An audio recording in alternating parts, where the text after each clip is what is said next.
hear my cat throughout this video. I have one cat who is extremely verbal, so and he's playing with stuff on the floor, so anyway. Hey guys, welcome back to my channel, and if you're new here, my name is Jen. I'm a stay-at-home mom of 2, and so I generally make stay-at-home mom life content. Cooking, cleaning, day in the life, vlogs, all that sort of stuff. I also do sit down videos like this from time to time. And today is a doozy. It's a big one. But the sun is setting. I've got to get this done. So originally I wanted to have this video out earlier, but I've pushed it off and pushed it off and pushed it off, and I'm finally ready to do it. It's really just catching up. It's been a while since I've posted. There has been just some stuff that's happened this year that really took my energy. Other things that I needed to focus on. And so I'm just going to chat. We're just going to chit. We're going to chat. I'm going to get you caught up on what's been going on in my life in 2023.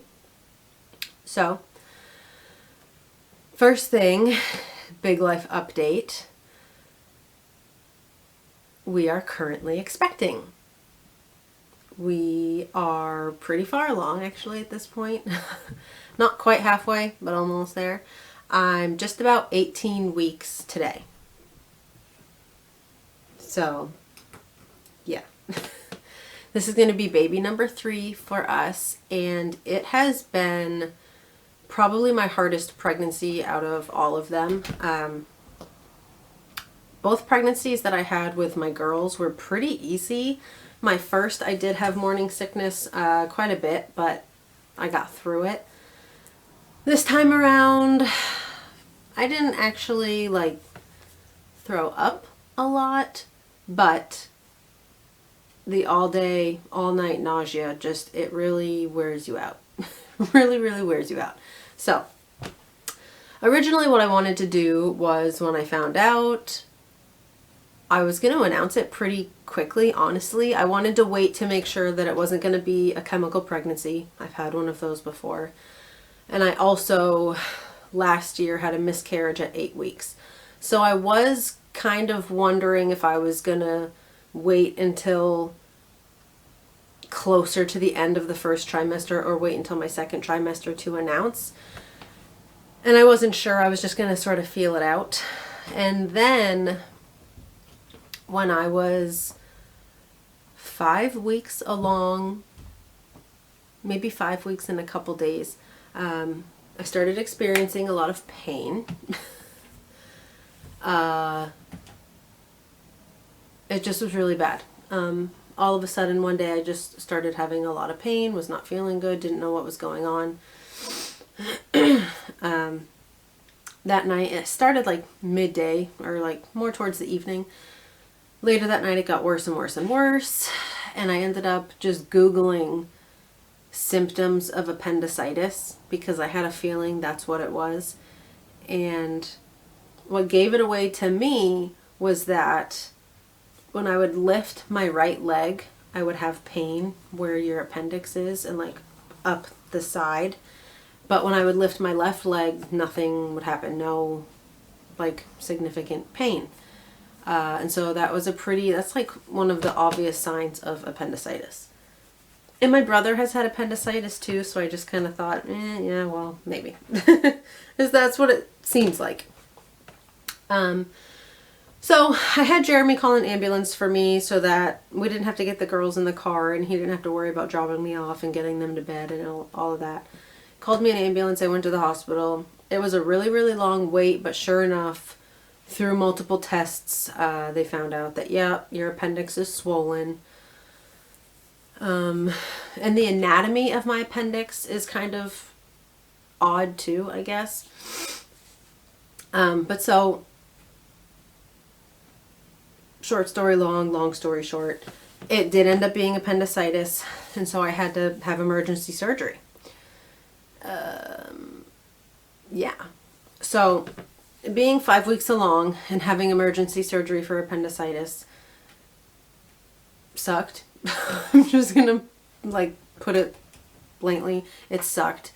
It was not a good experience. I'm glad that my appendix is out and I will never have to go through that again. Thank the Lord. But typically, speaking with the anesthesiologist, typically they don't like to put women during their first trimester, they don't like to put them under anesthesia. However, in a situation like that, you can't prolong it. You can't wait. You know, that sucker had to come out. So I had to take the risks. It is what it is. And so I just sort of, once that happened, then it was like, well, you know, now I don't know what's going to happen. I don't know if this pregnancy is going to be viable. You know, you just don't know. At that point, I hadn't even had my first OB appointment anyway. So, yeah.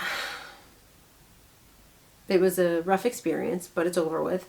And baby has been doing very well. I'm just about 18 weeks now. So, all has gone good. All has gone well. I'll show you the belly. It's pretty big. It's pretty, for baby number 3, we're pretty large and in charge here.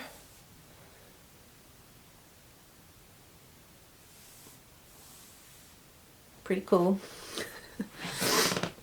I feel like I got big pretty quickly, honestly, and then it's just kind of stayed around the same size for a while now, but yeah. So that's the biggest life update. I mean, having a baby. Baby's due in like late October. We'll see. I usually go, well, I shouldn't say usually. With my first, I actually went into labor on the due date and had her on her due date. And then with my second, I was 5 days. I think it was 40 weeks and 5 days. So almost a week over. So we'll see what happens with this one. Gonna be interesting to have an October baby. Pretty cool. But yeah, that's really what's been going on with me. Got pregnant, had appendicitis, went through all of that. The scars really aren't big or bad at all. It's I'm probably not going to say this correctly, laparoscopically. They had to do 3 incisions. One is for, I'm pretty sure, like a camera, and the other one is for like an instrument, and then the other one, the biggest one, is where they pull it out of you. The weird thing is your appendix is on your right side and all my incisions are on my left side. So they went all the way over the baby to get that crap and get it out. Oh, hold on. There's a kid wanting me. So I just realized that I never filmed an outro for the video today. So I just wanted to say thanks for hanging out, you guys. Thanks for watching, and I'll see you soon. Bye.